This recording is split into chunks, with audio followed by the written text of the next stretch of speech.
And welcome to the Nightmare Cabin. Today's a very special show. I'm joined by my man Trey from Total Metal Rejection. How are you, my man? Yeah, how you doing, man? It's a good time. Good times. This has been a long time coming. I tried getting Trey on the podcast, the metal show with Gully and Joe, but I could never quite nail him down. And uh, for newcomers to the channel, I've been doing a series. Let's talk about and then enter the band name there. And I normally go for a band's entire catalogue, album by album. I think it's good to when you do that, you see the evolution of a band. And I was thinking of doing one for Deeds of Flesh with this upcoming new album coming out in November, I believe. December. Yeah, December. No, it is December. Yeah, it's just right before Christmas as well, isn't it? And Yep. so I wanted to give myself a crash course, just get myself reacquainted with everything, just so I'm ready for the new album. I've pre-ordered. I don't tell anyone. Don't tell my wife how much money I spent. I've got a super beautiful version on vinyl. I've got the CD and a hoodie coming, and it was like, I've done it now, right? And yeah, you've been doing some really good reaction videos to the new songs, and yeah, I wanted to do this. I wanted to speak to you. It just seemed like the perfect time to finally get something done. So, how have you been, though, my man? Yeah, it's been pretty good. Been awesome. Obviously, anticipation to the new Deeds of Flesh album it's fucking awesome. Obviously, everybody's pretty hyped for this. Obviously, for the passing of Eric, the founding member of Deeds of Flesh, and obviously Unique Leader Records. And he passed away during the time that this album was starting the early beginnings of being recorded. And after his passing, everybody in the huge underground metal scene has been helping this album out just to get released, and now it's finally here. And yeah, it's just a great anticipation towards this album. I was listening to a podcast the other day, funny enough, and it's got it was the original bass player and vocalist. It had Jacoby Kingston. Yep. And Mike Hamilton Yeah. on drums. And they would go through the history. I can't remember what the podcast was. It was a pretty new podcast. And I know one of the guys was a vocalist, and he's actually done some vocals on this new upcoming album as well. Yeah, I think he's from, well, one of the guys there from the podcast, he's from Odious Mortem and Severed Savior. So, again, been... that might be it, yeah. Did you listen to that? I listened to part of it, which is pretty cool. It was their first actually show, official show, first show for a podcast. So yeah, it's pretty fucking sick to have that. Yeah, so they were talking about how this new album was coming about, because when it first got announced and it had the lineup, I was a little confused. I was like, oh, what are they going to do? But then he explained, no, the songs were left behind. And it was basically down to them to piece everything together, and and they got past members, present members, and guests, and yeah, it seems like a fitting tribute and a nice send off, really. I mean, I don't know if the band will be, if they're looking to form a lineup to tour, or I guess touring's pretty much off the table for everyone at the moment. But yeah, right now it's kind of the weird times for touring, and but it's been an awesome time for metal. I mean, this year has been crazy with bands coming out with stellar albums and top-notch albums. Yeah, I'll say I've not been to any gigs in months. You'd think I would have saved money, but no, not at all. And have you been had a look at any streams or anything like that? Have you watched any of them? Streams like what, live shows? Yeah, like the when they got the it's like a pay-per-view concert. Obituary are doing one right now, I think. Yeah, actually, I saw someone talking about that, but actually, no, I haven't kept up with the live stream shows. Yeah. But just the releases by themselves, holy shit, they're like all over the place. Yeah, I mean, I'll always look forward to your top 10 video, but yeah, I'm putting things together for my one, and yeah, it's been relentless. You've got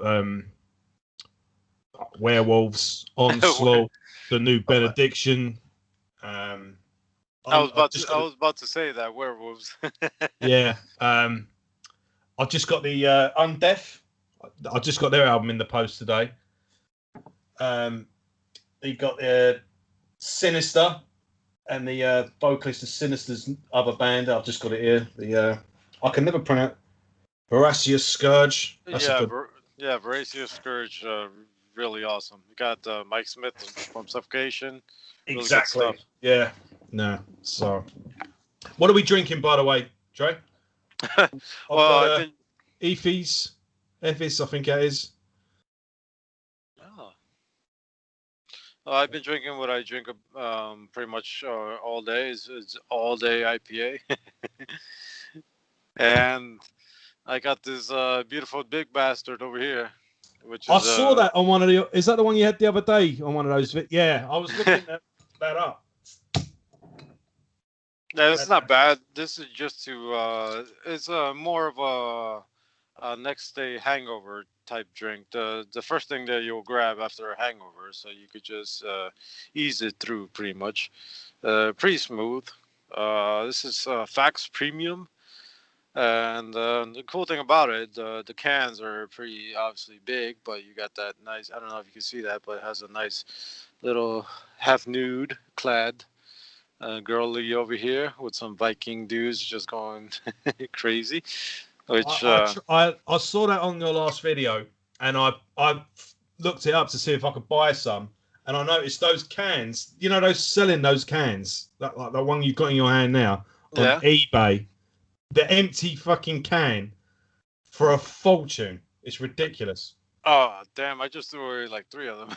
Yeah, look it up seriously. Holy crap! Because I got one actually. Cheers, my man. Hey, girl. We're gonna pop open this big old bastard right now. Cheers.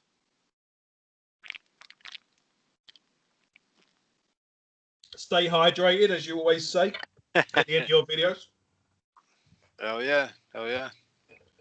So I was pretty late to the Deeds of Flesh party, really. I'd heard of them and saw, albums posted here and there in different forums and whatnot, but it wasn't until on the metal show with Gully and Joe, we had Lee, who was the vocalist at the time for Malevolent Creation. Oh, yeah. And he came on, and as I said to you at the time as well, we normally let the guest choose an album. And he chose Portals to Canaan by Deeds of Flesh. So I dived straight in the deep end, really, with the last album. And it wasn't then that I was listening to that for the show, but then I gave myself a bit of a crash course. I just listened to everything and got into the whole back catalogue and ended up buying everything off the back of it. But during that time as well, I saw your pretty heartfelt tribute to Eric. Oh yeah, that was rough. Another reason why I thought you'd be the perfect person to do this with. So. Yeah, that was rough. Obviously, I've listened to Deeds of Flesh. Obviously not from the beginning, but I guess from their third album or second album. Trading Pieces was the first album that I was introduced to Deeds of Flesh, and I love that sound, that underground death metal sound. It's obviously a very unique sound, kind of like Internal Bleeding type or Cryptopsy early albums. Yeah. That raw-ish is kind of like when you think of black metal, you think about the raw black metal. You think about the ultra brutal death metal, and that's underground death metal sound. And yeah, I've been a fan of them ever since. And I was in a band back then with my brother, and I told my brothers like, this is how we should sound, and he was like, no. And I'm like, why not? And I'm like, I love the sound. He's like, no. He liked the more polished death metal sound, and I like this pretty much just raw sound. and that's when my first introduction with Trading Pieces was. But yeah, when I heard about Eric's passing, it's like one of those unexpected deaths, I guess, in death metal. I guess that you were like, no, come on, and just growing, I guess, growing up with their albums, it was like just like no, it's not. I mean, 46 is no age as well, and Yeah, just too soon. yeah, and what did he die of? It was a sclerosis or something like that, wasn't it? But I understand you don't really die of that. You get other. It causes other complications, and that leads to further, and that's what. Yeah, Yeah, yeah, and yeah. that must have been terrible. But yeah, obviously, founder and ran Unique Leader Records as well. Yeah, I And remember. Yeah, like the wall that you have behind you of CD collections. I remember when I had obviously in my previous home I had a nice wall, and I had them alphabetically, and I have all the CDs from A to Z. But I when I got to the D, obviously you had Deicide and bands like that, Destruction and stuff like that. But when it comes down to Deeds of Flesh, I had all Unique Leader records all in one, that one little space. Because yeah, back then it was only like a hand group of bands like Vile, Severed Savior, and all these cool bands. And I had them all in one little spot, starting with Deeds of Flesh. So yeah, it was always special part of that that niche, California, Los Oslos. That's where Diesel Flesh is from, and that's where you had that Disgorge, bands like that. That's where you got that California death metal style, and it's really awesome, really sick. that's quite interesting as well. Actually, we'll get into the albums in a second, but I think listening to the albums again back to back, there's a clear dividing line between old Deeds of Flesh and new Deeds of Flesh, Yep. and it's kind of what I call the first. Was it 4 or 5 albums or so? Well, we'll get into it when we get there, but I guess Crown of Souls is the real sort of the change. Yeah, right Reduced here. to Ashes and you got Reduced to Ashes and Crown of Souls, but to me that's what I call like dirty death metal and clean death metal You because know of what? the early albums sound really earthy and raw, whilst the later albums got a bit more sort of clinical and clean sounding. Yeah. Still brutal as fuck as all the way through, but and it's funny, isn't it? Because you got every area of death metal does have a distinct sound, especially when you get really into it. People do know what you mean when you say a Florida death metal sound or a New York death metal sound. Death metal's New York's got that sort of dirty, dirgy, Hardcore. fit. Yeah, but there's I find it's always dark as well. Immolation in particular, or Yeah. yeah, Yeah. and I guess Deeds of Flesh would probably be more aligned to sort of early internal bleeding or suffocation, but Deeds of Flesh were a lot more technical. And Yes. technical, I don't generally go towards technical, but Deeds of Flesh I'm okay with because they're not as technical as they are. They're never off-putting. It's never just just for the sake of doing it. It was always serving a purpose. Yeah, exactly. You know what? Just like how I always say, it's not like, oh, look at me. It's not noodling for the sake of Mm, noodling in their solos. And like, yeah, no, nobody wants to watch that. I know how good you are, but you don't need to show me how good you are. I need you to identify with me and bringing a brutal song that we could both agree with in a plain level. I don't need you like showing off how good you are. yeah. Yeah, that's where I think. And you know what? When you're talking about Crown of Souls, I think Crown of Souls was the album which this flag, the only flag that I have from Deeds of Flesh here. But that was the one album that I was like, okay, this is kind of In a sense, I know I like that album, but in a sense, it took me back a little bit from the new album of Deeds of Flesh when I was expecting, waiting for the new album, and I heard that there's a clear distinction, like you said, from old school death metal and new school death metal. Mm. I don't know what it was. Maybe it was the sound or the way it was recorded, but I was like a little bit like, oh, okay. I wasn't expecting that too much, and I'm gonna take a step back, but I love it because obviously all the songs there are really brutal, but the sound changed or shifted a little bit to that. I was like, yeah, I don't know. Yeah, no, I definitely think so. It's funny because that's when they changed the artwork as well. I think they hired the same. It's funny how that changed the same time. You got that Yeah. distinct. So we'll get started. Have you got anything on you, by the way, collection wise? That's Oh one thing I damn. forgot. Oh, I got a sweater I got from Marco the Legion. Yeah. Um, somewhere around here. But not on me right now. Oh, it's fine. I've got a pile of CDs here that we can go through one by one. And yeah, as good as my collection is, it's not shit compared to yours. You've got a whole warehouse storage. Yeah, I got like 2 storage spaces. Damn. Yeah, yeah. Every month I go, right, this month I'm going to take it easy, and then something always comes up. Always. Yeah, exactly. But yeah, so in 1995 was the first EP, I guess, or a demo really. Gradually Melted. This isn't the original artwork.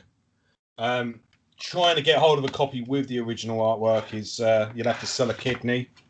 Yep. I'm just having a Yep. quick flick through, see if they got like a copy of it and the inside there, but they don't. But yeah, this was the reissued on Unique Leader Records with updated artwork for the audience's convenience there. Did you know this was pretty much recorded? Everyone pretty much did this in one take. They scraped their money together, and it was basically do it. Wow. Which makes this sound fucking 10 times more awesome for me. Yeah, it's incredible. It sounds like early Deicide and just the bass sound that's on there. And if they were doing it in one take, you could tell the bassist was like, I don't know if I don't think he was nervous, but I think he was like Jacoby. He was like ferocious on point. He was like waiting for his part to. You could tell that if this was one take, everybody was like hyped up and ready to fucking go, because this album gradually melted. Um, every take, every riff on there was like pretty much calculated. It was almost like they were like waiting for their part to shine. And when you hear the bass or the vocals attack, it sounds so fucking awesome. And yeah, it's like pretty much underground death metal in its purest fucking form. It's just got that energy and that urgency and hunger that you want from a debut release, isn't it? Yeah. And what is it? It's like, was it 15 minutes on? It's not even 15 minutes long, but you can tell.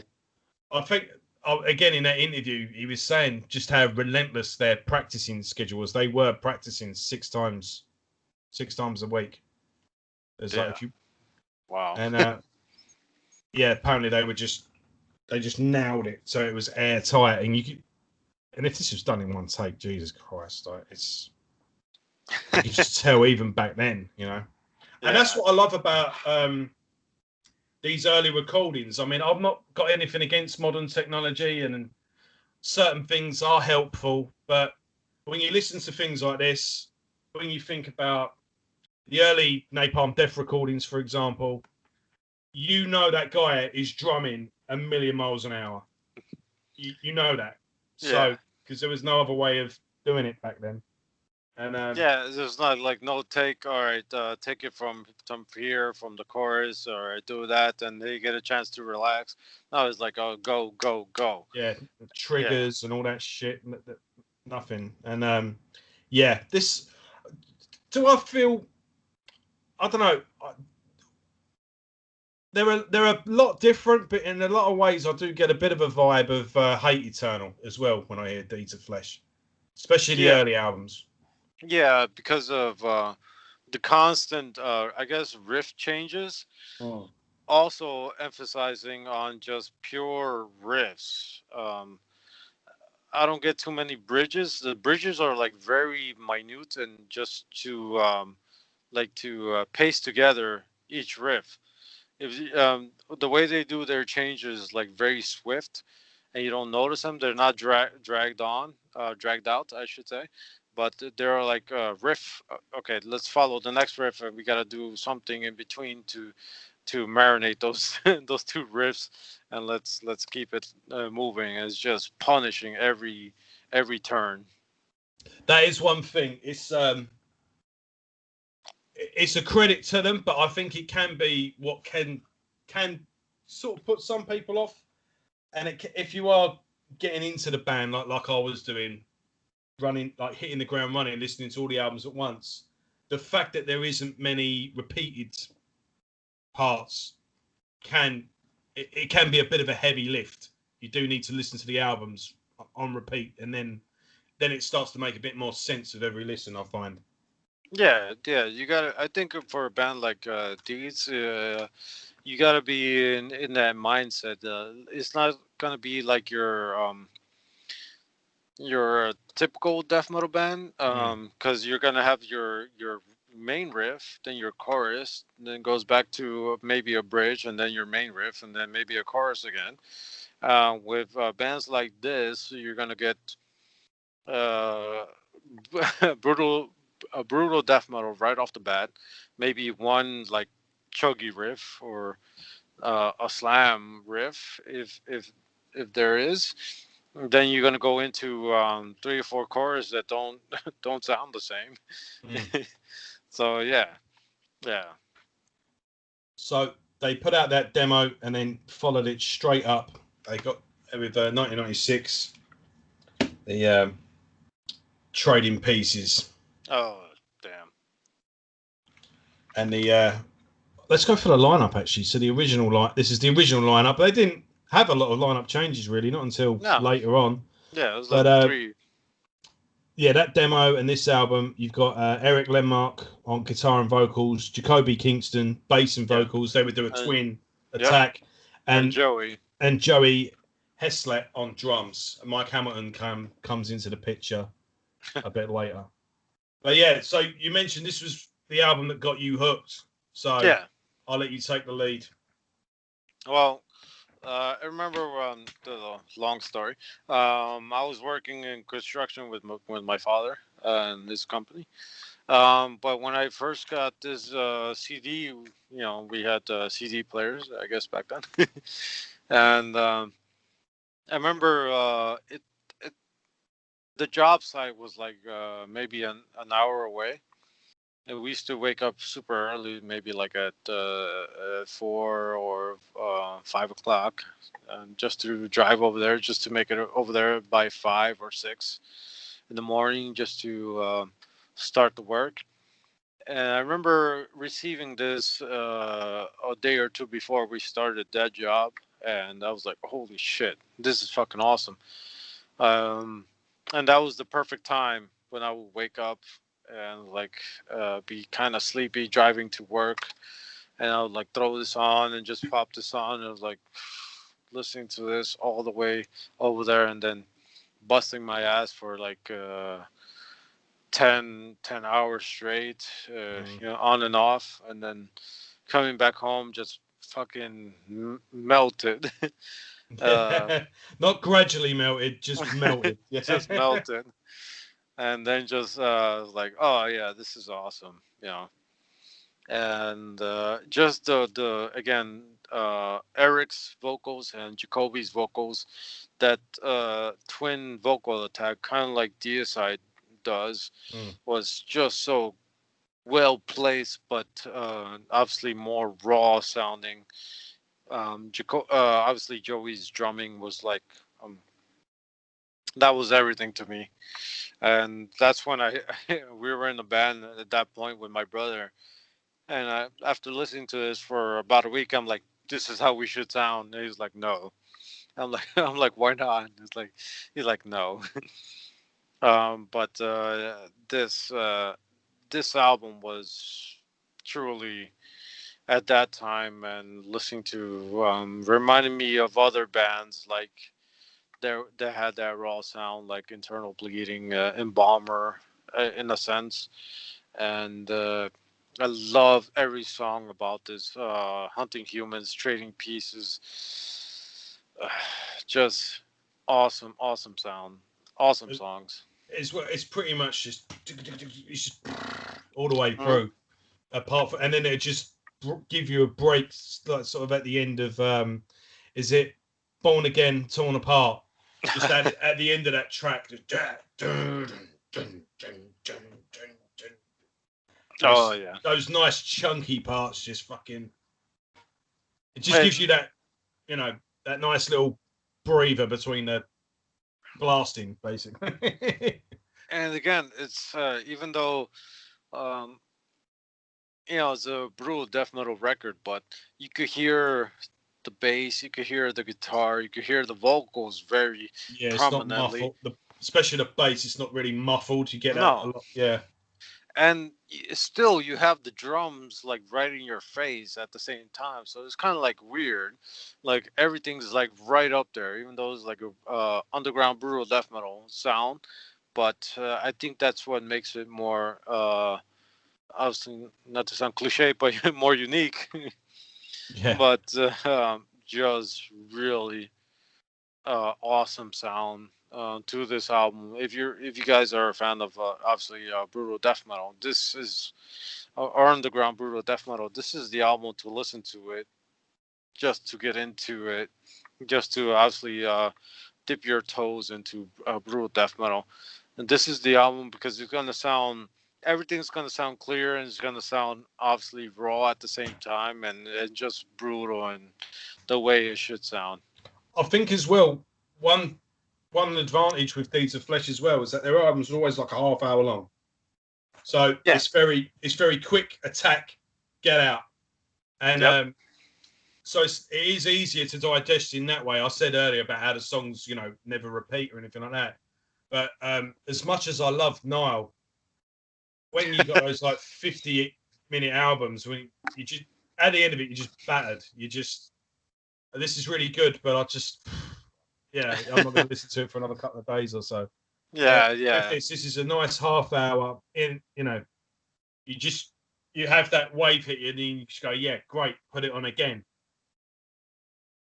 Yeah. Now, Deeds of Flesh is like a good, pretty much like a good coffee that you could have Yeah, yeah, pretty much, yeah, pretty much in 4 hours from now, I could have another coffee after this. Now I was like, holy shit, I just had like a bad night and a hard night of drinking, and I'm like, oh, I don't want to repeat that. Maybe in another week or so. yeah, yeah. Famous last words. I'm never going to repeat that.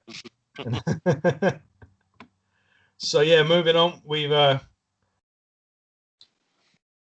can never pronounce this, but yeah, You and me together. I can't pronounce this either. I've tried.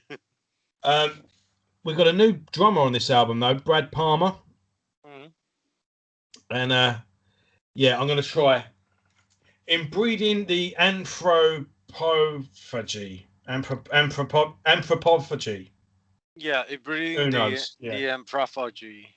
Uh, I, that's awesome artwork as well. I oh yeah, got that's John Zig, I think, right? John Zig plays a big part in Diesel Flesh, and in the new album as well, because he's a vocalist on the new John album. Sick. Yeah, that's right. Yeah, But he plays a big part in on the album artwork of Diesel Flesh, because I think he was like involved in, I think in 4 albums of Diesel Flesh. Um, he's done guest vocals on the new album. Yeah, I'm just looking it up now.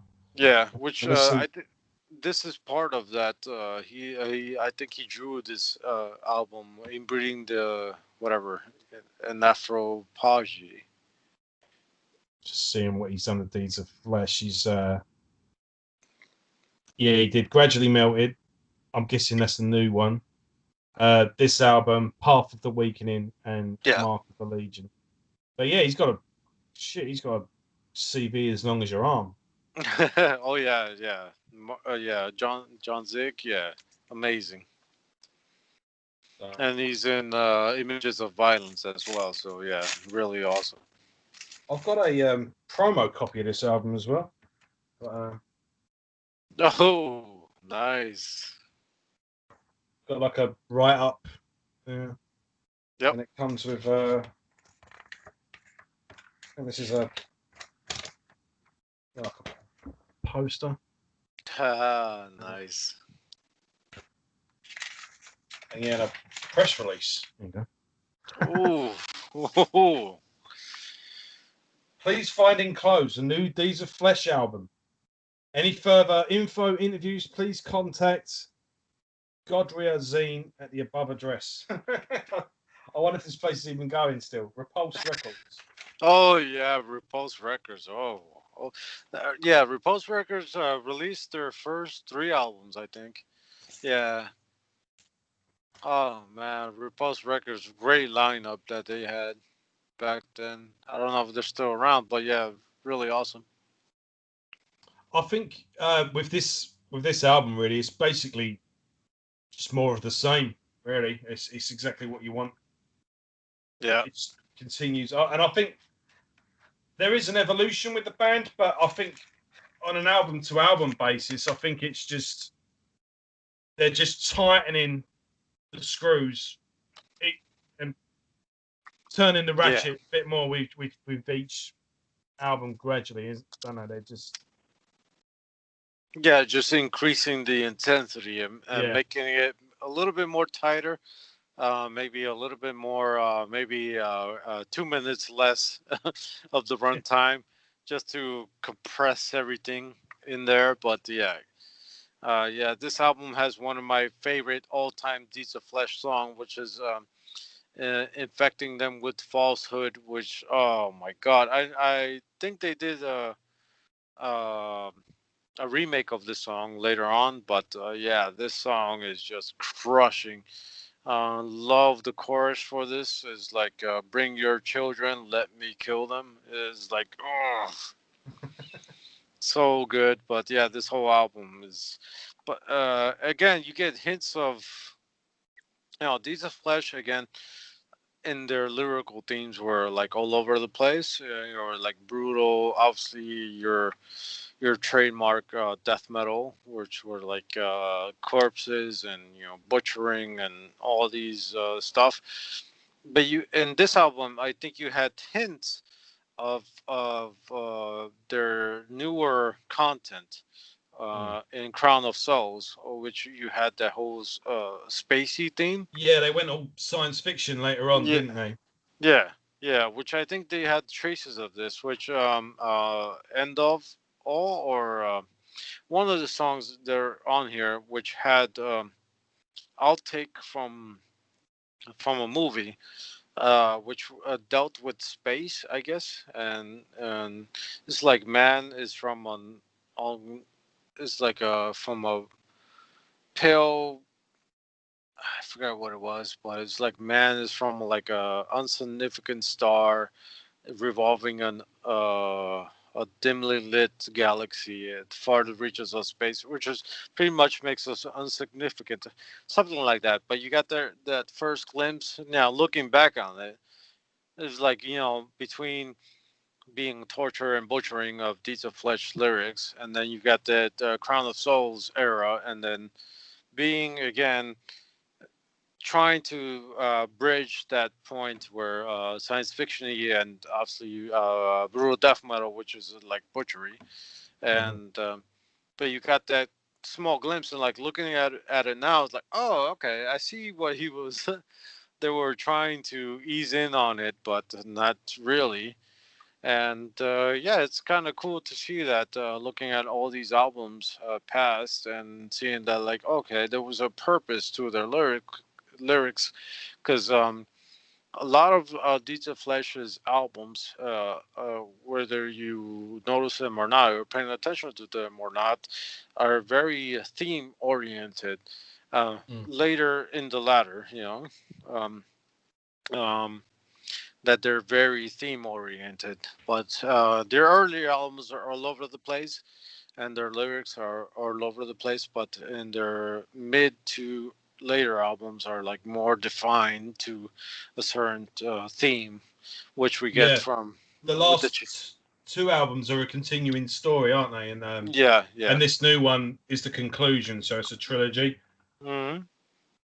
I haven't looked that much into it myself. I probably should have done a bit more homework for this, but Yeah, I've something about a space, something from outer space invades, not like an aliens, more like a I don't know what the fuck, like spores or something like that. yeah, yeah, yeah. It was And then the sports. It was second sports. album, the I think we figure out a way of a portal to another planet, Yep. and then humans re.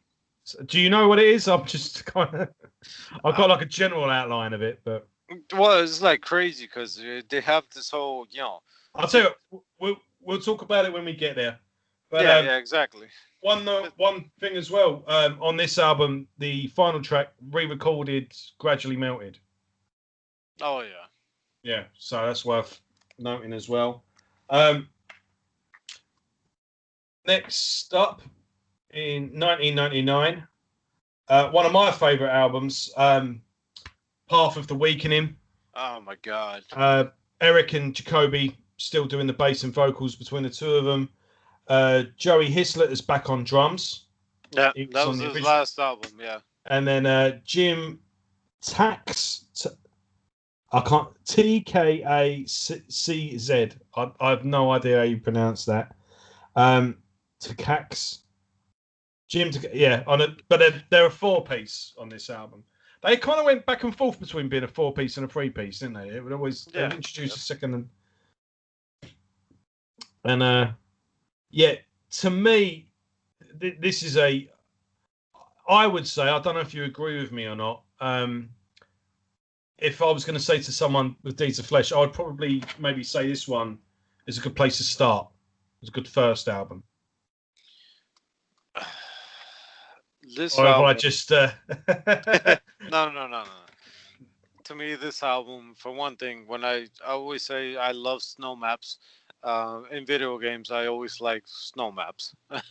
But this album is just a pleasure to listen to. To me, this is the most, um, not to sound cliche, but this is their black album. Not to say that every album after this, like Metallica, was like shite, but this album was, to me, their defining moment of Deeds of Flesh. Like you said, they pretty much marinated their old style with just bringing everybody on board I think. with the direction that they were going to, and they nailed it with this one. Yeah, the EP and the two albums, it was just again every layer, build upon layer, and then they peaked with this album. Not Yeah, not that they peaked all together, but they reached a peak yeah, with this. exactly. This And, is and this is like the bone marrow of Deeds yeah, of Flesh, and pretty it's much. the songs are concise and they're much more rather than you getting pummeled and then you have to kind of listen again and sort of figure things out. This just makes sense first listen. I find or Yeah, found, and yeah, for you to make the comparison to the Black Album, I'm going to make one to Rain in Blood because Path, the title track, Path of the Weakening, that's Storm and the rain at the beginning.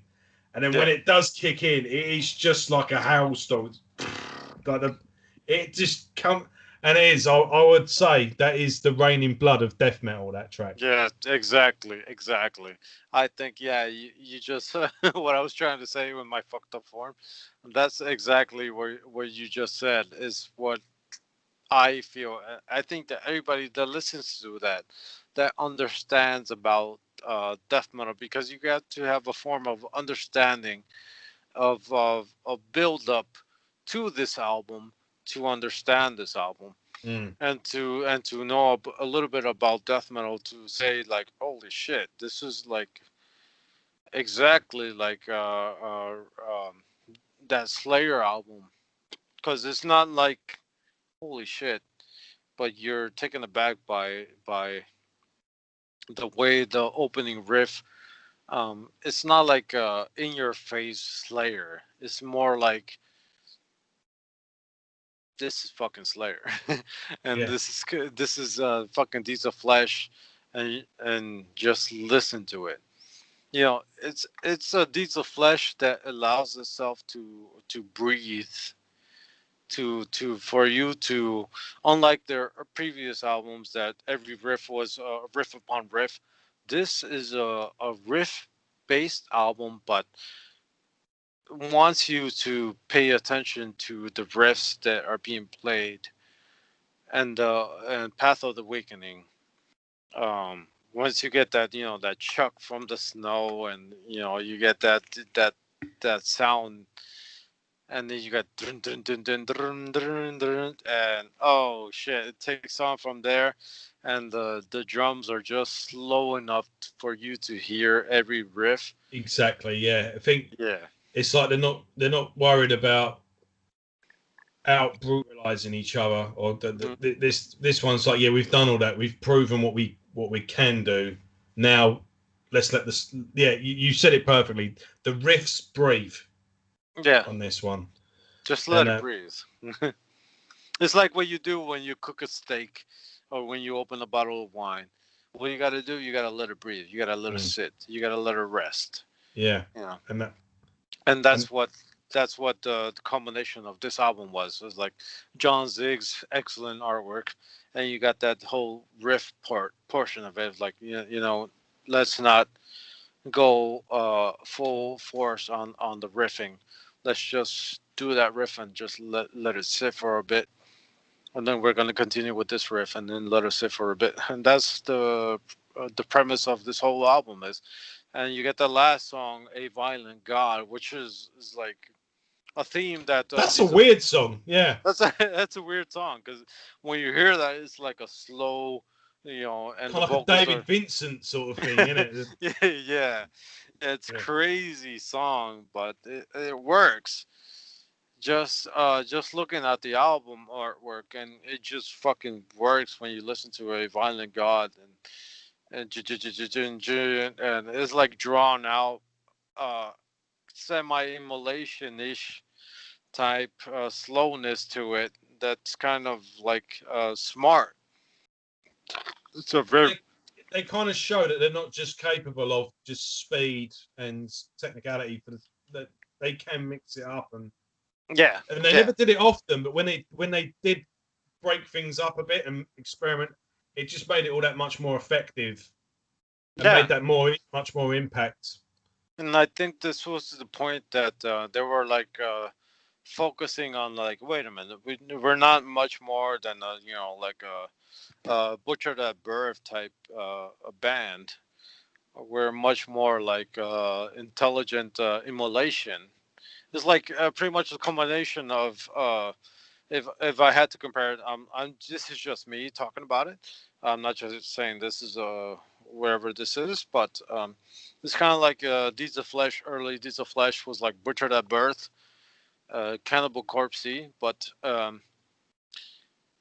you never got that sense that with this album that you put in immolation into it, which was more thoughtful. It's not just more brutality, but it was mixed in with immolation, which immolation has those riffs that you have to think about the riff just to like understand the riff. But this was Mhm. more level the playing field, and like, all right, we're brutal, but I want you to listen to the riff, and just it's right there. It's Yeah, like the bone marrow, pretty much, of death metal. yeah, I know what you mean.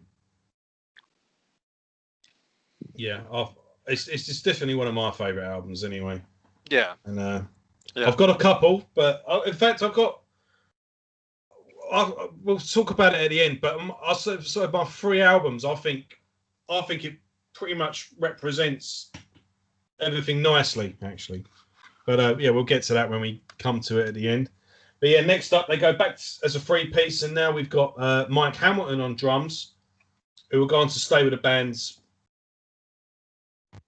And you still there, man? Yep, still here. Lost you for a second there. You froze a sec. But you're still there. No, it's all good. Mark of the Legion. Yeah. Everyone's favourite T-shirt. Yeah, I got a sweater from that. It's freaking awesome. Yeah, I think this album pretty much carries on where I think I'll do a Iron Maiden show on this channel as well. And we, instead of going through the catalogue like we're doing now, we're doing one episode of the show. One album. And we were saying on Power Slave, especially with like when it came to Ride the Ancient Mariner, it was like they worked up to that point, and it was like, right, now they're here, they're now starting again at that point. So it's kind of like when you get to the next level of a game, it's like, yeah, you may have reached your peak, but this is the standard now going forward. And I think that they did that. You know, you get to the next section of a game, and then you're back at level 1 again, but you've got a load of, you know, new weapons or whatever it is you're doing. So I think this is the peak, but now this is the new starting. Yeah.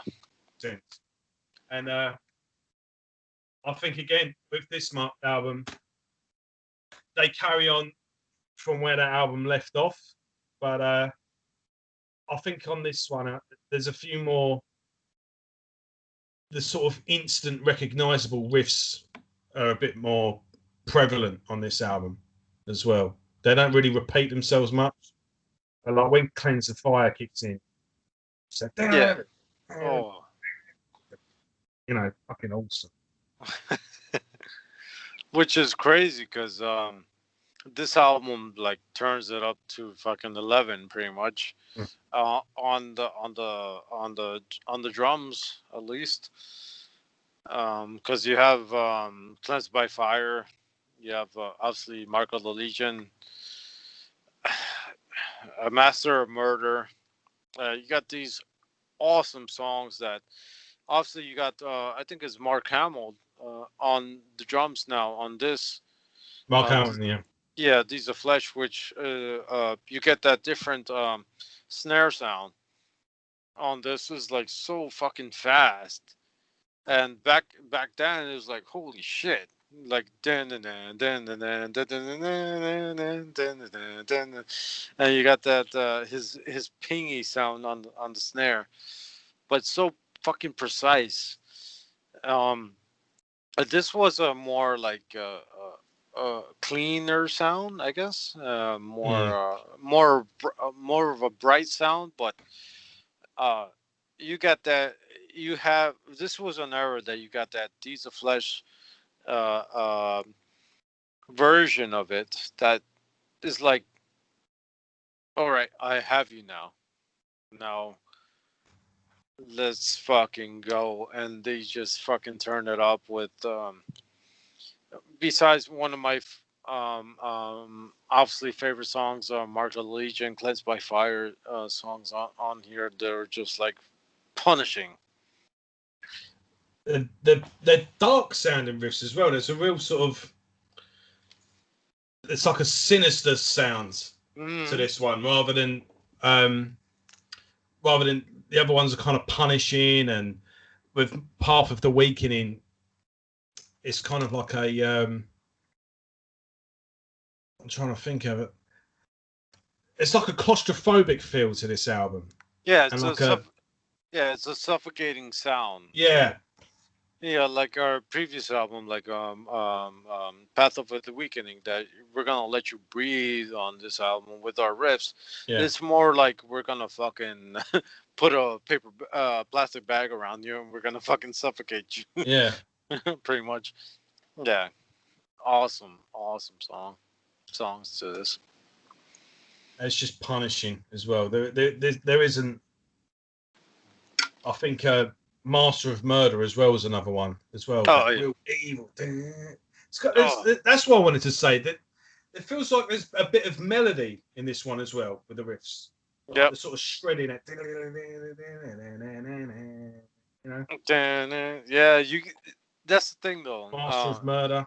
Yeah, Mark Hamill keeps it moving forward because because Eric would do those riffs, and obviously the bassist would follow through, but Mark Hamill would like change it up and just do blast beats when you're not expecting the blast beat. Because what Eric does on the guitars, he follows the riffs, and you're like, oh, okay, it's like a standard, and then the drummer would just change it up and do a blast beat there. You're like, oh shit, it's going forward, it's going faster, but it's the same riff, but it makes it that much more intense and what I like to call much more anxious riff.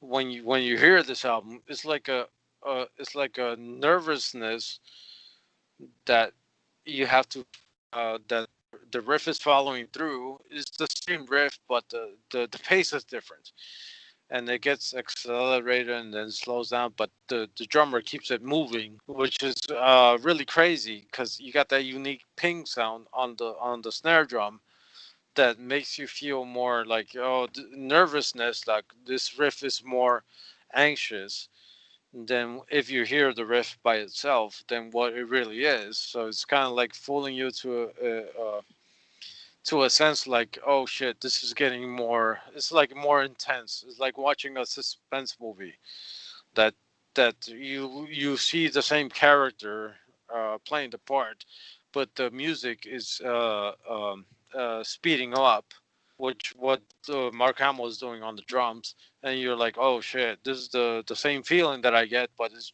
speeding up. So it's Yeah, really good. it was definitely an asset to the band, and Mm. like none of the D the Flesh drummers was slouches in any sense of the word, No. but yeah, you can tell he just fits in the band. It's just like when George Colliers Oh. joined Nile, you know. Yeah. Yeah. Again, none of the fucking Derek Roddy and Tony Laurento and yeah, Yeah. Yeah. you know. But when he came in, he was the best for Nile, you know. Yeah. Yeah. And Exactly. Hamilton just fits in there. Yeah, it's like Yeah. now. It's like it's not like that. Like, well, now was now when, but before this dude came in, no. It was the perfect fit for Nile to from George to come in from every previous Nile member. So yeah, it was really awesome. So. And he was his own, you know. He was pretty much an unknown drummer at that point, so he fit in and became that band rather than if they'd got like a Gene Hoglan in or something like that. It would have been when he came in, he fit in and stayed, you know, and they made him as much as he, you know, complimented them. But yeah, we've got the same lineup now. 2003. The first album I heard by the band actually was Reduced to Ashes. Jesse from Demigod Ascendancy, who I had on the show previously. If you want to go back and watch that, people that are watching for the first time, he reviewed this album on his channel a few years ago, and I'm not sure I bought it at the time, but off the back of that episode, I listened to it a few times on YouTube, so I was familiar with Deeds when Lee wanted to review Portals to Canon. But yeah, this is another landmark for me. Another favourite. I think there's nothing wrong with Mark of the Legion in any way, shape, or form. But I don't know. It's between Path of the Weakening and Reduced to Ashes, so it's just Well, it's a perfect little trilogy actually in the smack bang in the middle of the whole catalogue. you've got this nice little trilogy of albums, which I think is sums the band up quite well. Yeah, because when you get a trilogy, you get the first introduction, right? The first album in that trilogy. You get the second album, which is pretty much like a segue. Because Mark of the Legion was good. Obviously, it's fucking awesome, great album. I love it to death. But when you get reduced to ashes in it, is like the perfect segue to the sound changing from Path of the Weakening to Reduced to Ashes.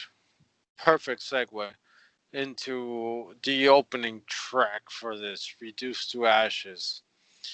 And you got that perfect soundtrack when the comet rips the sky, then you and wait, fuck. It's from The Omen, isn't it? Yeah.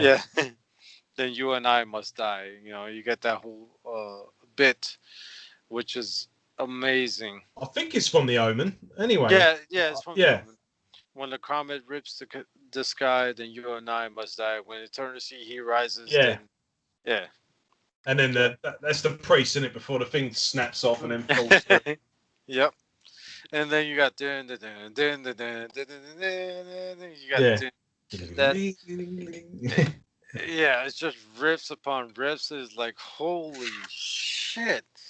And again, you get this album that's introduced in this time in 2003, 2004, I think it was, and every big album that was coming out, nowhere did they have riffs like this album had, and you got this one riff, this one song that was like 5 minutes long or something like that, and they just had riffs upon riffs. It's like holy shit, it just blows everything out of the water that it's out there right now in the bigger bands, I should say. Well, that's one thing as well. I mean, again, everything you've got now, you've got perfectly thought out songs with just the right amount of shredding, just the right little emphasis of groove when it's needed, some slow sections when it's needed, the melodic riffs as well. There's a lot of no, when I say melodic, it's not softening the blow in any way. This is all just, again, like I said, sinister sounding, just riffs that you can hum, that like on Cleanse the Fire, you know, and there's plenty of them all the way through it. But as I was talking about Rime of Ancient Mariner, this album has its own epic of its own, because at the end you've got an 11-minute song, The Endurance. The Endurance. And, I think, which is aptly named, especially for poor Mike Hamilton, because I'm surprised he still had arms at the end of it.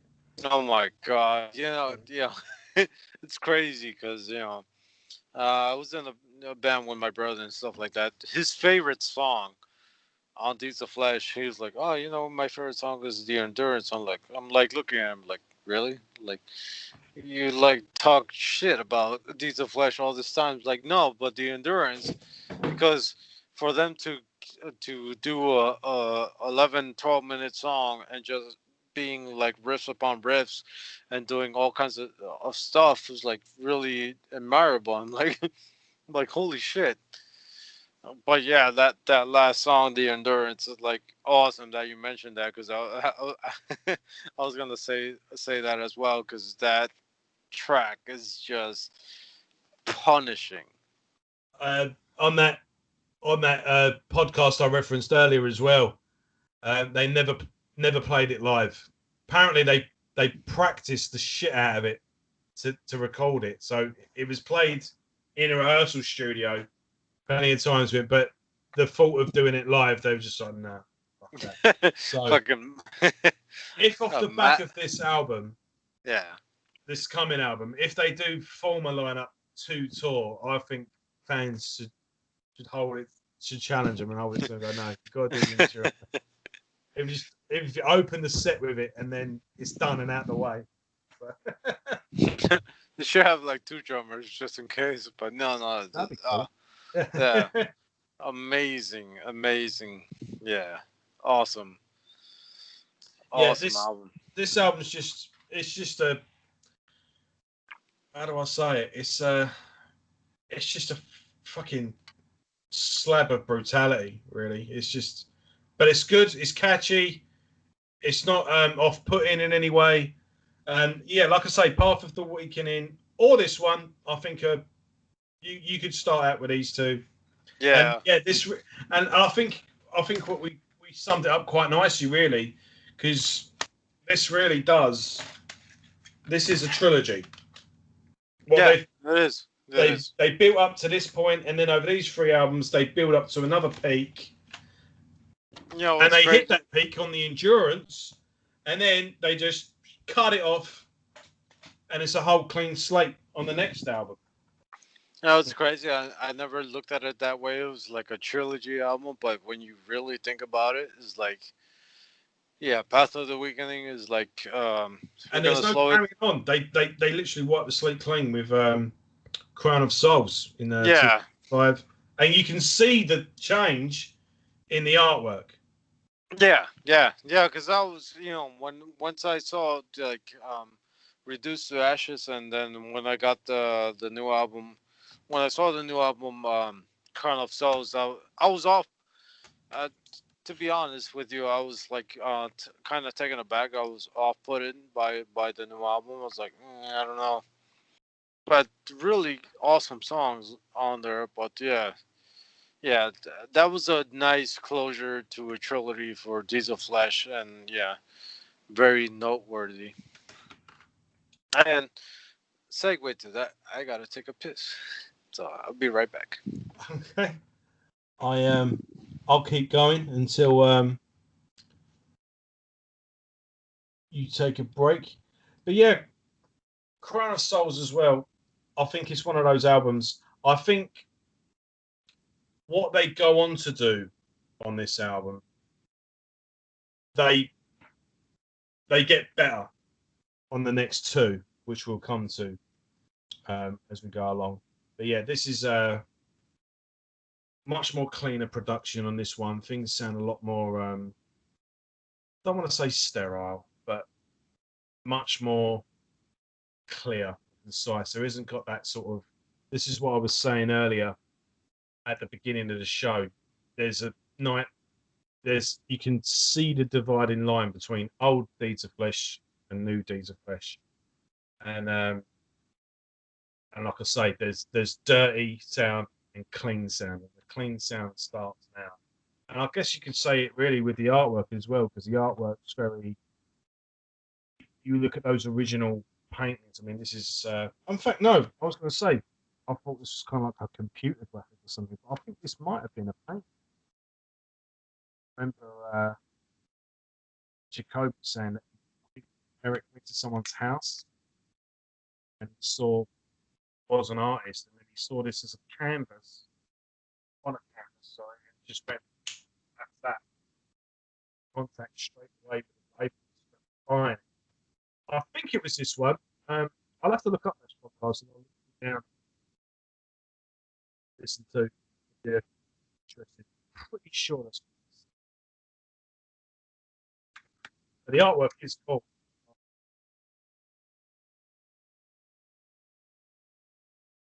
So, off the back of this as well, there was a live DVD.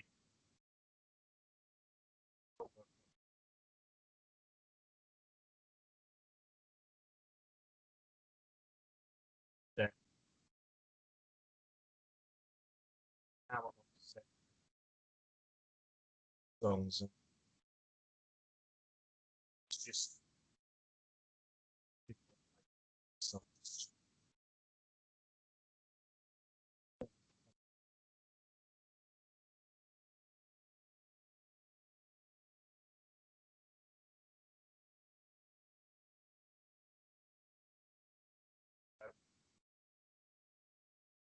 I said as well, I've got the Undeath's album.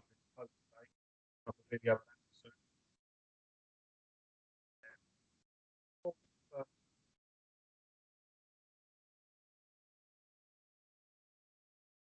back. I was just saying, just emphasising really what I was saying. I was just talking to you then. You hear me now? Yep. I was just basically emphasising what I said earlier. Really. There's a divided line between old and dirty, clean. Dirty is most yeah, I think most notably the production is much more clearer in this album, and I think what they start to do on this album, I think they kind of do better at it too.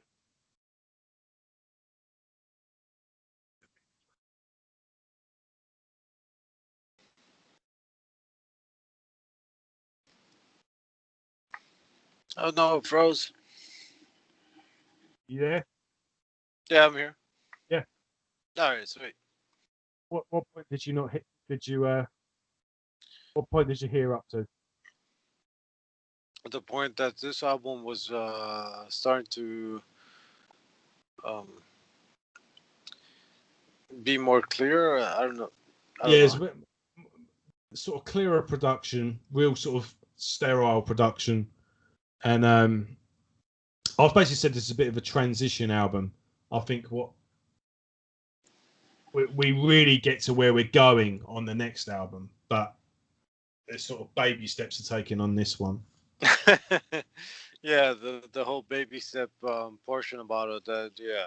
That it was like a off-putting album to me because the album art is obviously I have the flag for it, so obviously love it, but the sound changed a little drastically, like more like of not to sound cliche, but of what's to come for Deeds of Flesh.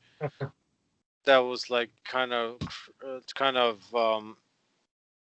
it was more thought out for the band or of from Eric that he had this all thought out, and this was the direction that Deeds of Flesh was going to, and this is the perfect medium that this band was going to put out. Like, listen, we got songs that are obviously not our typical Deeds of Flesh songs out, but we got a mixture of these songs like Medical Murder. They're more in tune to like our early school Deeds of Flesh sound. So this was like to me it was like a make or break album. Whether you're fans of us and you're gonna be following us to what we're going through or going to or you're just gonna leave it at that. And this album was a mixture of both because they mixed earlier songs and earlier themes with the new themes. And I think the last two albums, this album and the album before, Reduced to Ashes, were like again a segue to what this new Deeds of Flesh was hinting towards. Yeah, Again, in the last four albums, I guess. I do think there is a bit of a divide between fans, isn't there? I think there are people. I think the sort of the younger generation prefer the last two albums, and you got old schoolers that kind of go, yeah, after Reduced to Ashes. Cheers, by the way. I just poured myself a. No. I want to try those now. I'm going to be looking for them beers. Just yeah, so and you should sell the empty ones on eBay. Yeah, pretty much. I should. I got like at least like four of them right now. I think I got two more in the fridge, but yeah, they're. I guess they're not bad. They're good to if you want to spend the whole night drinking. I guess they're fine because you're not gonna get drunk off of them. I guess You're not going to get bloated either. Are they quite light?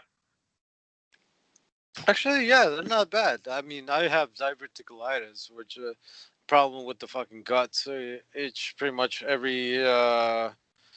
Gorgasm song, pretty much, but uh, but or autopsy song, but yeah, they're pretty light on the fucking gut. So yeah, if I could fucking drink them, endorsed by Trez, if I could fucking drink them, then you should be all right in the morning. So yeah. Cheers, buddy. Good to speak to you finally, man. Oh yeah, fucking pleasure. I'd say you're one of my favourite YouTubers, man. I'll just say this now, and it was it was you that made me want to switch. Really, I write for a magazine, Metal Legion, and I wrote for various different websites.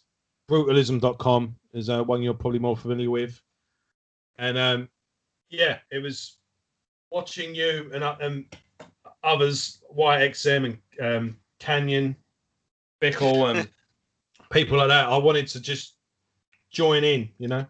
Yeah, exactly. And, That's the same reason that I want to get in. I was like watching other YouTubers and seeing the collection that I have. I was like, you know, well, I know a lot about this. Obviously, you know a lot about this, and that's the point that I came through. Was like, you know what? Even if you know, I know what I like, and hopefully you like what I like, and I'm just gonna put it out there and just fucking go for it and see how it pans out. Because obviously, there's a lot of like-minded people that obviously listen to a lot of music that I listen to, and we all share that same common denominator. yeah, yeah, I know what you mean. And I think as well, you know, when you're watching a YouTube channel, you go, right, well, this guy's say you do like a top 10, whatever, and you go, well, I like all them, but I've not heard that one, you know, and that's when you're going to discover something new, or you know, an album that you're looking for the new, you know, say Deeds of Flesh album, and oh, he's got a good review of the new. Oh, yeah, that's what I think. So then you've got that common ground. So then when you bring out a band like Grace Disgraced, you just know. I was like, well, I know they're going to be good because I know Trey. I know him. You know, that's what it's like. You feel like you know someone, and it's like, well, if he likes this and he likes that, and if it's good enough for him, then I know this is going to be good. And yeah, that was a band I recently discovered because of you. I mean, I wouldn't have discovered them otherwise. I'd never heard of them before, never saw them anywhere else. So yeah, and I guess that's a good buzz I think you get when someone says like, "Yeah, I discovered that band because of you." You know? Yeah, that's what the gratification, I guess. But at the same time, you know, it all boils down to me. Again, I'm like an old fuck. I'm 40 years old or whatever. Maybe you guys are the same or whatever. Easy, easy. Easy, I'm oh, only easy. I'm only 4 years behind you. But at the same time, um, when you, it's kind of like that fuck you magical moment when you with your friends and you're all light-minded headed in metal, and you discover bands, and then you recommend a band. It's like, oh fuck you, have you listened to this? No, I haven't. Well, fuck you, have you listened to this? And you're like, oh no, I haven't. And you get to that common ground that you're like, holy shit, this is awesome, you know, and you're like, yeah, fuck yeah. Well, you go see a band for the first time, and maybe the opening band is like, oh shit, this is awesome. That's the part that I fucking love. I remember that you commented on one of my videos, or that you said this is an expensive channel. Yeah. Yeah, you commented twice on that. I'm like, I'm so fucking stupid. And I'm like, no, it's not. It was like a fucking idiot with a phone camera, and it's Yeah, just yeah. me. You thought it was It's like like a it's like not expensive at all. You could do this. Like no, because what you're showing is expensive because I gotta buy these albums. Like, oh shit, I'm like, it's fucking stupid. And that's what I said the other day with the Grace Disgrace. It's like, yeah, thank you, Fuck but fuck you. and fuck you. Because I just spent 50 fucking pounds just getting all the albums together.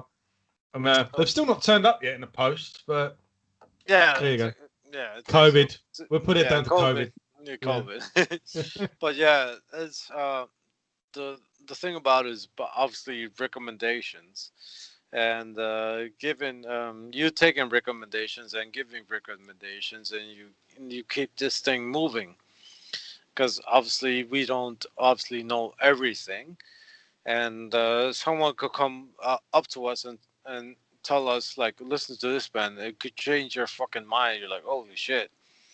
And likewise, it's like, the fuck. So that's the good thing about YouTube, and obviously tape trading and MySpace were all about that early shit. Was like throwing bands out there and just putting that shit out there, and then just for you taking it, like, oh, I'm gonna keep this for myself now. I'm gonna like share this to other people so they could fucking um, listen to it and experience them for themselves, and just throw me a bone and share me something that you listen to, and so we keep this fucking ball moving forward and Yeah. keep building it up. Yeah, awesome. Yeah, that's what it's all about. It's building building a community, I guess. Yeah. I would, because of YouTube, I'm talking to someone from New York, and we're exchanging albums and talking about a band we like and having a beer, and yeah, it's fucking awesome. You're from New York, aren't you? Yeah. Yeah, New York. New York. Oi. Cup of coffee. Hey. Cup of coffee. I've been to New York twice. My uncle used to live in New Jersey. New Jersey. He moved out to New Jersey for a job, and he lived out there for 13 years. And then he got homesick in the end, I think, and then just came back to England. So, but yeah, I visited him a couple of times, and yeah, you got a wonderful country, man, a great city. Well, you say job. What kind of job? You're talking about a whack job, like? No, he moved out. Do you know, like data centers? Yep.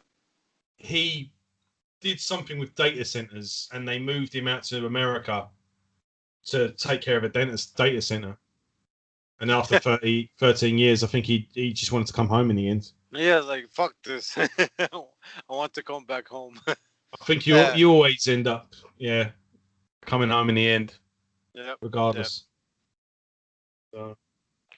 But yeah, so Crown of Souls, good album. Not their best, but it's a valuable album to the band's canon, I think. Me personally, I do prefer the next album. We'll just go do a bit of background, because I think there's a bit of a lineup change coming up. Jacoby, so he's been in the band from day one, and he left the band. He found out his girlfriend or wife, or girlfriend to become wife, was pregnant, and he had to make a pretty big decision. So he stepped down from the band. Again, in that long interview I watched, he said, "Nope, there was never an argument, never a drama. It was all good. It was just my life was changing, and I had to step down, and it was as simple as that." So Eric is the main guy from day one, sole original member now. Mike Hamilton is still on drums. You've now got Sean Southern on guitar and Erland Kapperstein on bass and vocals. So you've got two new members, and yeah, so that's 2008 of what's to come. Now, this for me is a favourite. Yeah. Yep.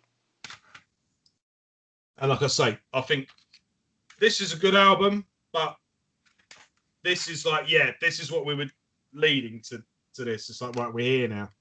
And yeah, we're a long way from trading pieces. Do you know what I mean? Yeah. We're a completely different band now at this point, and I think the transition is fully complete. Yeah.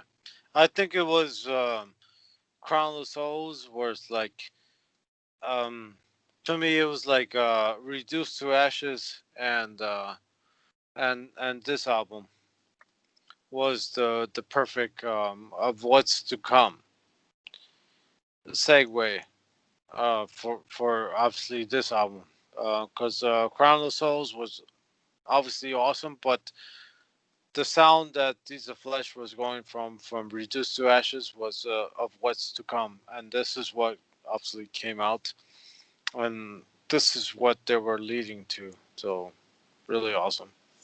What did you think of this album when you first heard it? Because you said you weren't sure with Crown of Souls to begin with. So what did you? Because you've got a melodic intro, like a slow crawling. You've Yeah. got that really nice melodic section at the end of the first song. That's why I like this. But I can imagine a long-time fan maybe thinking, "Oh, what's this?"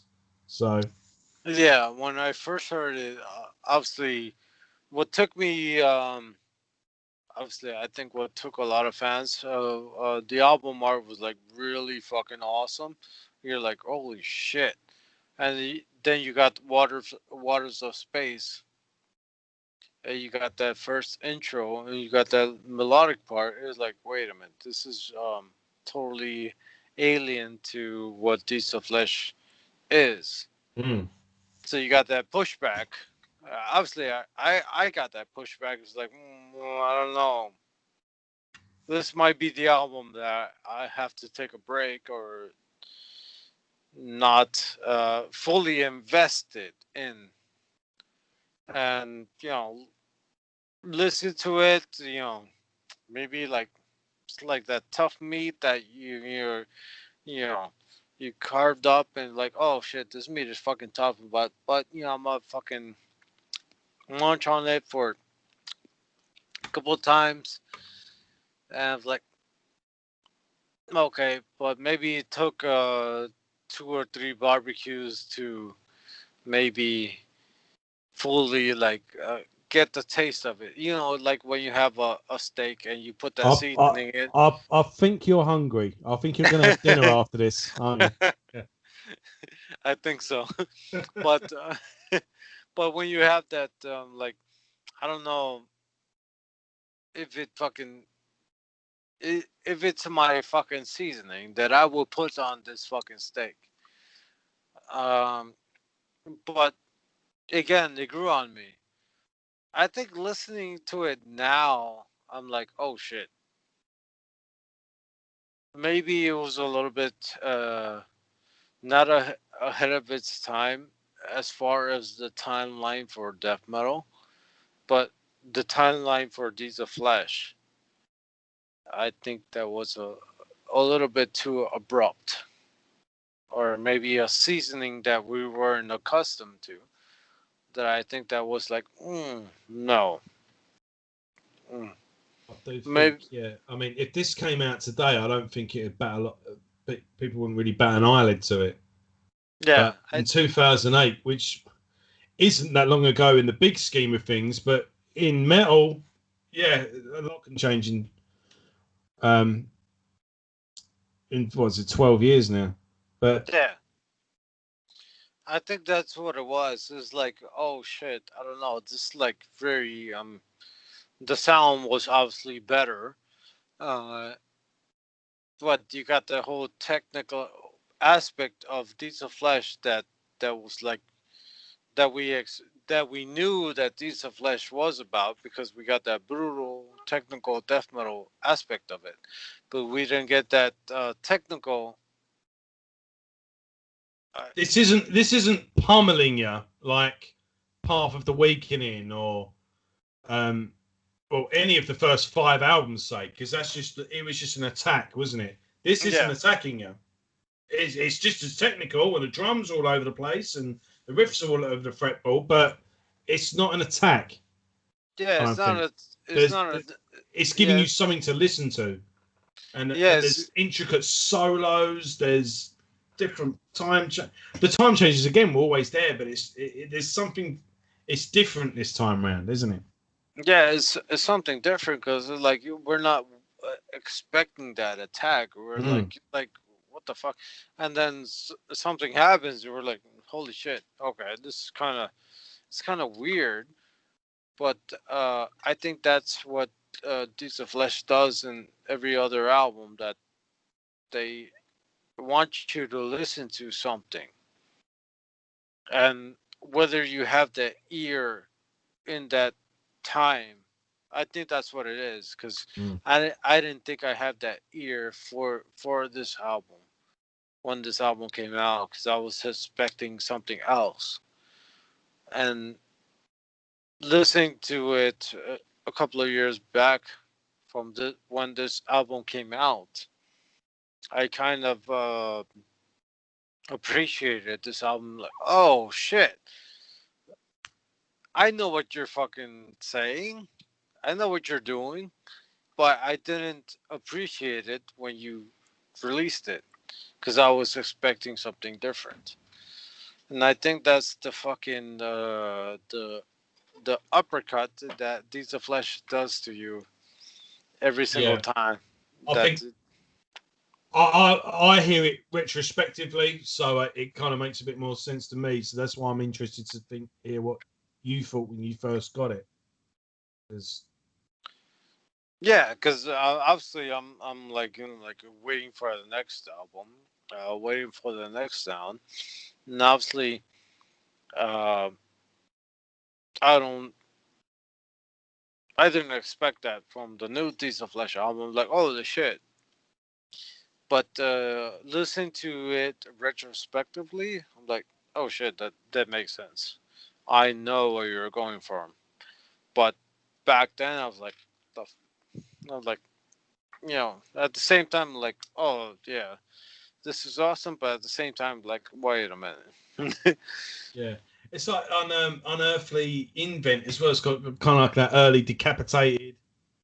I guess Yeah. origin as well. That you know. It was crazy. Uh, when that first album came out, I was like, fucking decapitated. What is this? Then when I heard it, I was like, holy shit. Yeah, yeah. It's kind of like that sense. It's kind of weird how bands, in their when they're in their timeline, we got all these bands in different aspects, in different age, in different countries, and different cultures that are all expanding and rebirthing, or like Vader rebirthing, but keep this bands moving and bands maturing. Once we first experienced this band, it's not like someone else experienced that band beforehand. So it's kind of weird going through that.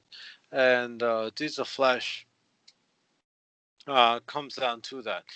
If you stepped away from Deeds of Flesh from their early albums and listened to their later albums, you're gonna get a big ass time shift. Yeah, yeah, and I think as well, like if he was like a 19-year-old and this was their first Deeds of Flesh album, they would just dive into it and love it. But then they would probably find it a bit harder getting into trading pieces or something like that. Yeah. But yeah, so this is the beginning of a concept. So we touched upon it earlier. Do you want to give me a bit more detail of the story? Do you know what the story is? Well, what I understand, the beginning of the stories was early on in the albums, where you got hints of it, which you got obviously the brutal death metal sound, brutal death metal lyrics, but you got those little nerdy, scientifically, space-oriented lyrics that you're like, oh, okay. But they kept on coming every album and more prominently. And again, in death metal, I think there's a timeline. There was obviously a lot of death metal that was based upon religiousness and the fuck you religion. Yeah. And then you got your other type of pure butchery and death metal and fucking Gore and yeah. gore, cannibal corpse and gorgasm and stuff like that. And then we came upon that obviously early nocturnus, spacey type death metal, and you got a mixture of the technicality from Nocturnus with that brutalness from Cannibal Corpse, and combined it together and made of underground brutal death metal with obviously um, technical aspect to it, which you had like Deeds of Flesh come out and all that. It's funny actually, like when you listen to a song like Verva, Yeah, the Nocturnus connection. You yeah. just I've never really thought of it like that. But yeah, they're a terrific band. But yeah. Yeah, when you think about that, when you look at lyrics, and again, it's about the what you're looking for, and I think that's the whole mind shift aspect to it. Because if you're into like the brutal death metal, you're looking to chop limbs and devastation and all kinds of barbarity. If you're looking to the spiritual aspect, you're looking to morbid angel type shit. But you're looking to the more obviously sci-fi aspect to it. You're looking to more bands like Nocturnus and stuff like that. So I think that's like perfect representation would be Gorgasm. No, I'm sorry, Gorguts. Mm-hmm. Which Deeds of Flesh did a cover for. But you look at that whole mindset. If you look at the barbarity of brutal death metal, you look at the sophistication of technical brutal death metal, and you combine them both. If you're not at that mindset to it, Deeds of Flesh is going to be maybe a band that you will love and cherish over the years, or maybe off-putting to you because they're not based upon the raw nature that you love about it. That's which black metal bands, they're like, oh well, they're not raw black metal anymore. Well, I don't know. Uninvest. I don't like them anymore. Which I think that's what Diesel Flesh uh, in their history has gone through. Where you got that brutal death metal fan base, you got that technical brutal death metal fan base, and you got that sci-fi nature to it. Because it's off-putting to everybody involved in all those genres. But if you get that one fan base that loves all that shit, that's what Deeds of Flesh, I guess, is I think going. it's all encompassed in what Deeds of Flesh is, but I think they do cover a lot of ground, and I do think they can appeal to everyone. I don't think everyone would necessarily, like when you have a band, you have to have everything by them. Yeah, I don't think everyone has to necessarily get everything by Deeds of Flesh, but everyone into death metal can latch on to at least one album. I think that's one good thing about them. I yeah, think I that's think, their main. yeah, you nailed it.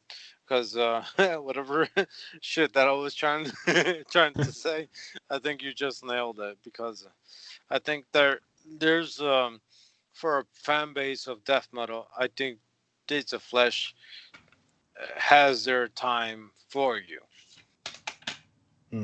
Definitely. So, right. So you've got the thing in here as well. I think it sets out everything, the concept in the lyric sheet here. So we can get into that if you're interested in it. So yeah, I think this is another good pinnacle for the band, which leads us to not the final album now, but it was for a time. Porters to Canaan, and I think this is a bit more of a concise version of what's to come, and I think a bit more the brutality certainly returns. Yeah. But the melodic and technical bit that they got from the last album carries over a little bit, but it's just used as a nice bit of seasoning. It's like the icing on the cake rather than them concentrating on it.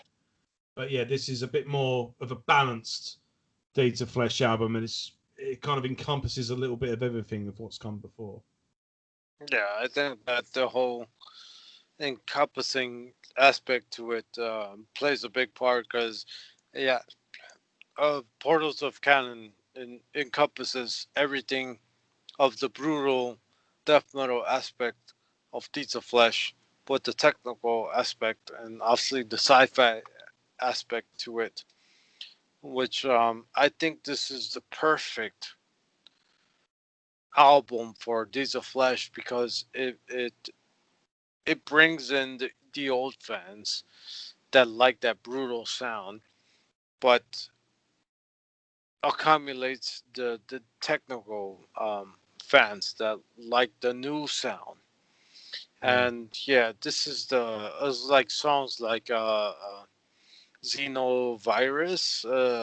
That's my favorite. Yeah. Great fucking song. I think that song is like the perfect. Uh, if you will say, well, if you like old deeds and you like new deeds, well, listen to this song, and I think you'd be fucking all right. Yeah, it combines the two. I know what you mean. Yeah. Yeah. And there's just like loads of little quirky bits in it as well, and lovely little bits at the ends. There's a couple of songs as well. There was like an introduction where it goes all kind of weird and spacey. I think there's an instrumental on this track. Yep. It's like a little 1 minute 47 thing, but it's kind of just a bit weird and out there. And you got a sample of the Thing on this album as well, which is always cool. And where is it? Yeah, you know what I mean. That little atmospheric bit in the middle. It just gives you that nice spacey alien vibe. Yeah, it's a weird song. It's a weird sounding song. Yeah, it's like right between.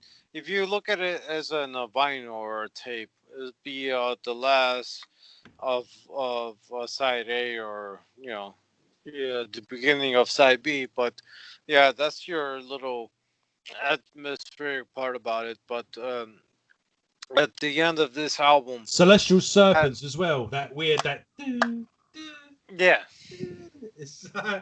But you do kind of picture yourself in that sort of, like the H.R. Giger. You're in like this alien,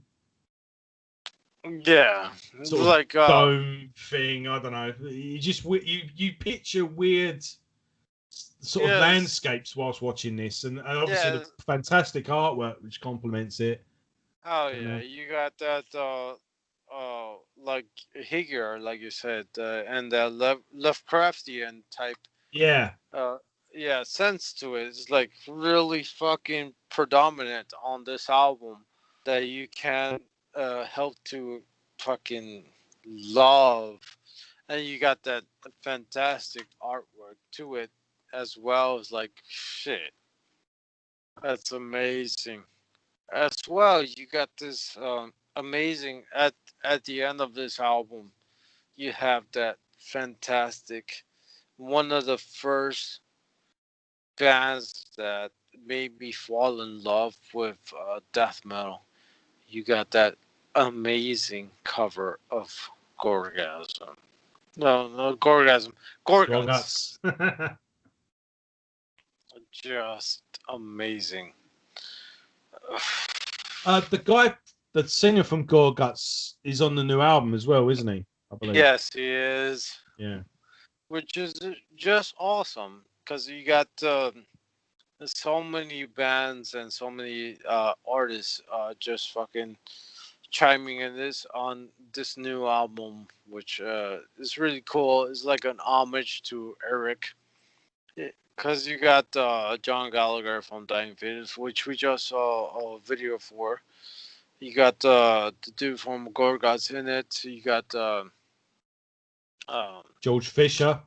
George Fisher. I think Jacoby's returned, doesn't he? And yeah. I think he does the main crux of it, and then there's guest vocalists. Yep.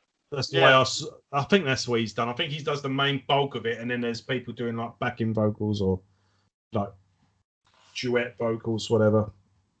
But that was cool as well. He says in the thing, like, you know, he hadn't sung in fucking like 12 years or something like that. Yeah. And yeah. Let's go through it. You've got so the lineup on this on the new album. So yeah, we're now into Nucleus, which would be the conclusion of the trilogy of what's the lyrical concept. I love the artwork as well because you've got those people sort of floating in midair. I'm guessing that's a thing of like all the members, because you've got a load of past members and current members coming together. So that, that's the way I see it. But Darren. I didn't go for the lineup of the last album, did I? Shit. Porter's the Cannon. You had Mike Hamilton did drum on that album. I thought so Mike Hamilton's, and then Craig Peters on guitar and Ivan Munguia. Bass. Yeah, Ivan Munguia. There we go. On bass. And he's on bass on the new one. I think Eric only did vocals on the album, didn't he? I don't think he was able to play. Or he did play guitar, but he couldn't play the guitar live, something like that. Yeah. But yeah, moving on to up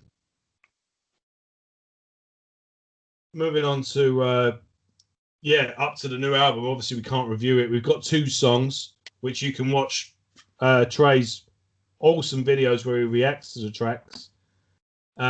So far, it's sounding good. Yeah.